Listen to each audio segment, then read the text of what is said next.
Hello everybody, welcome to my predictions for Bound for Glory this Sunday on 10/10/10 on pay-per-view. I know a lot of people have been doing these lately, so I figured I'd do mine because it is sort of the WrestleMania for TNA. And you know, let's look down the list of matches that's going to happen. And the way I'm going to do this is sort of like I'm going to predict who I'd want to win, but also look at it from a booking standpoint. Now, let's take a look at the first match. Now, some of these matches have been added over the past week, and including even last night's live edition of Impact. But let's take a look at it. First match is for the X Division Championship, Jay Lethal and Doug Williams. From a prediction standpoint, I would go with Jay Lethal to win this match because, you know, if I'm pushing Jay Lethal now, if I want to give him the title, I want to push him to the moon. I want him. This would be basically him. Jay Lethal winning that Bound for Glory would be him taking that next step to superstardom. To him going to be the next big thing in TNA, as far as jumping from X Division to heavyweight division, if you want to consider it like that. But that's how I would do it if I'm predicting Jay Lethal to. If I was to predict somebody, I'd go with Jay Lethal because I want to continue pushing it. But if I'm booking it, I would go with Douglas Williams because Douglas Williams, of course, is part of Fortune. If I want to continue to push Fortune, I would go with Douglas Williams. Now, if I go with Douglas Williams to win the X Division title, let's say to open the night out, then I would kind of give anybody, all the fans at home and all the fans at the Ocean Center, an idea of exactly what's going to happen later on that night. So, prediction-wise, I would go with Jay Lethal. Booking-wise, I would go with Douglas Williams. Then the next match of the night, TNA's version, I guess you could say, of Vladimir and Santino. Orlando Jordan and Eric Young against Inc. Inc., a rematch from last night. Oh boy. Prediction-wise, I probably would go with the comedy team of OJ and EY. Because if I want to push them as my companies, Santino and Vladimir, I would predict them to win from a prediction standpoint. But from a booking standpoint, if I'm working and booking the show, I would go with Inc. Inc. Because you want to put Inc. Inc. closer to a possible tag team title match in the near future and finally put those straps on them. So I would go with Inc. Inc. So prediction-wise, if I want to keep the comedy push going between these two, I would go with OJ and EY. Booking-wise, as far as coming to book the show, I would go with Inc. Inc. So I can further make them a contender for the tag team titles. Alright, next match of the night, four-way match for the Knockouts title. Angelina Love versus Velvet Sky versus Tara versus Madison Rayne with Mickie James as the special guest referee. Here's how I would do it. This is going to be really interesting. Prediction-wise, if I want to go by prediction and prediction-wise as a fan, I would predict Angelina Love to retain. Prediction-wise, and here's why. Because it's the same thing as the booking. It would open up a fresh start for her and possibly feuding with a heelish, if you will, Mickie James. If Mickie James is brought in as officially becomes a heel at Bound for Glory, it would make it a fresh match of a babyface Angelina against a heelish knockout in Mickie James. Fresh start there, which prediction-wise would open up Velvet and Lacey as well as Tara and Madison to go off and feud for the Knockouts tag team titles against Taylor and Hamada. You see, it basically is sort of a win-win situation. Fans get a fresh matchup, a dream matchup between Angelina and Mickie, and it revitalizes the Knockouts tag team division by allowing Lacey and Velvet, as well as Madison and Tara, to go after the tag team titles and the tag team champions. But from a booking standpoint, if I want to really book it, if I was booking the show, I would go with Madison Rayne to win the match, and here's how. Again, just like with Angelina, it would freshen things up, and it would reignite that feud with Tara. Now I know you're thinking, well, wait a minute, her and Tara have a situation together. Here's the thing. Here's the thing. Here's how it would look if I was to book the show.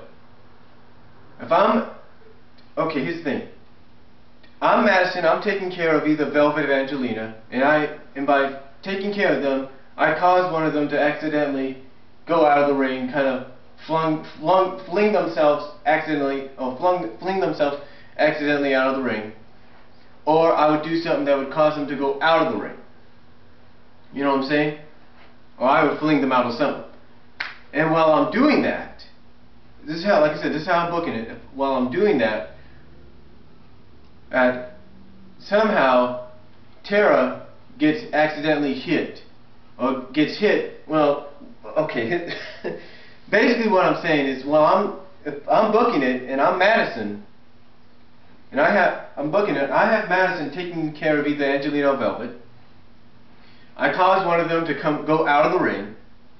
Either they fling themselves out, or I toss them out. And while that's happening, Tara gets hit by either Velvet or Angelina's finisher. And as either Velvet or Angelina are going for the pin, I take one of them. I take either Velvet or Angelina. I roll them out of the ring. I toss them out of the ring. Go for the cover on Tara. 1, 2, 3. I'm the Knockouts champion. That would freshen up. That would reignite this feud. And Tara would be like, holy shit, I just got conned. I've just been used. And again, this would freshen up that Knockouts. It would freshen up the Knockouts division, because remember what Mickie James said. She says she's going straight for the top. Who's at the top? Madison Rayne. Who also wants to get their hands on Madison Rayne? Tara, for being stabbed in the back. That would make an interesting, refreshing three-way. It would make a refreshing, interesting three-way. And as far as Angelina and Velvet goes, again, just like I mentioned earlier in my prediction, with my prediction-wise, it would open the door up for them and Lacey, if Lacey is still aligned with them, which we're all believing she will be. That will open the door for those three to go after the TNA Tag Team titles, and if they win them, use the Freebird rule, just like they did in the past. So, either way, it's sort of a win-win situation. But prediction-wise, Angelina, because of what I said on my prediction. Booking-wise, Madison Rayne. Same thing. Then we have Motor City Machine Guns, Generation Me for the tag team titles. Booking-wise, prediction-wise are the same. Go with the Motor City Machine Guns. Why? Because it would show prediction, because the fans are behind the Motor City Machine Guns. The fans hardly know who Generation Me is. And you notice how easy it was for the fans to go from cheering this unknown tag team to hating them when they turned heel at No Surrender. So it only makes sense for Generation Me to lose prediction-wise and booking-wise to Motor City Machine Guns, because if Generation Me can give a strong showing, then possibly at Turning Point or Final Resolution, I'll give them the straps, because they have proven that they are ready to take that next big step. If not, then I just throw them into obscurity, or make them fight again for another opportunity, and reveal them to be basically the spoiled brats that got anything they wanted when they were kids, basically being who they are, and then I would have them work for another title shot, and I'd take another team like, say, Ink Inc., or Beer Money, or I would take, heck, I'd even take OJ and EY, put them in the title scene, and give them a refreshing title match. That's how I would do it both ways, because of that very reason.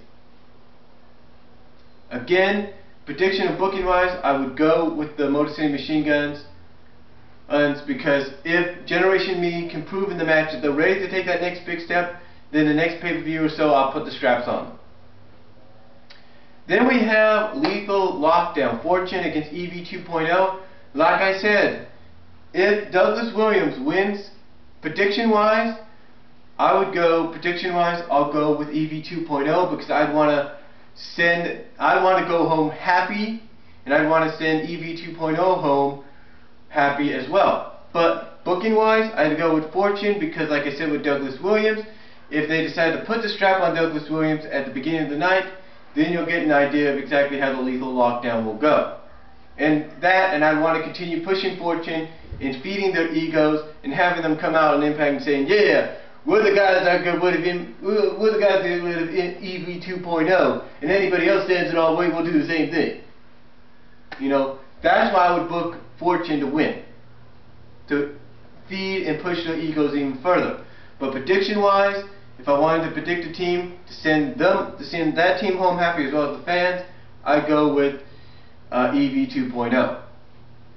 Then we have the Monsters Ball. Again, prediction-wise, I'd go with RVD because it would allow him to get his redemption. Booking-wise, I'd go with Abyss because that's when he's also going to reveal who's been controlling him, who's been telling him what to do. And I'd also go with Abyss because he says these people would have the power to overthrow Dixie Carter, to override her decisions. And I predict it's either going to be, like a lot of people are saying, it's going to be two possibilities. To me, it's either going to be Bischoff and company, or it's going to be, as some people are saying, a far-fetched idea. But it's a far-fetched idea, it's a long shot. But if you look at the names of his weapons, it's a long shot, but the other candidates for they could be Dixie Carter's parents. That's why I would book Abyss to win, because if it's Dixie's parents, they can override her decision to fire him. But prediction-wise, I would go with RVD to get his redemption. Then, what else? Oh yeah, the 6-man tag team match, or the handicap match. Kind of up and down. Prediction-wise, I would go with Sting, Pope, and Nash. But booking-wise, I would go with Jarrett, Joe, and maybe even Hogan. Because booking-wise, I'd want to have everything revealed and have Hogan and maybe Jarrett and Bischoff revealed as not only the they that Abyss has been talking about, but being as exactly as Sting has pointed out. But also, I would book it because I would book it to where Nash would turn on Sting and say, hey, I've been part of this whole thing the whole time, and it's NWO all over again. That's why I would book it in that direction. Prediction-wise, though, I would go with Sting, Pope, and Nash. Booking-wise, I would go with Hogan, Jarrett, and Joe, or Jarrett and Joe. Now, as far as the main event goes, it's kind of a toss-up here. But if I was TNA, here's how I would predict it. Prediction-wise, Kurt Angle, because he's been pursuing the TNA title, let him go home happy, if you will, let him achieve his goal. But if I'm booking it, I go with Anderson to be the champion because he's never been champion, and also be revealed that he's in line with whoever they are, maybe Bischoff, if that's who they are, have him win it, and then say, hey, make him basically the Hollywood Hogan of TNA, and say, hey, this is my company now, I do what I want, when I want, I'll defend the title, when I want, against who I want.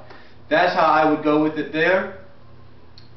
Booking wise, Hardy, I got a feeling will take himself out of the match with a spot fest. But again, prediction wise, I would go with Angle, send him home happy, send the fans home happy because Angle's achieved his goal. Booking wise, Anderson for exactly what I said. And those are my predictions and booking, and how I would predict who would win and how I would book who would win. Tell me what you think, and I will talk to you all later. Peace out.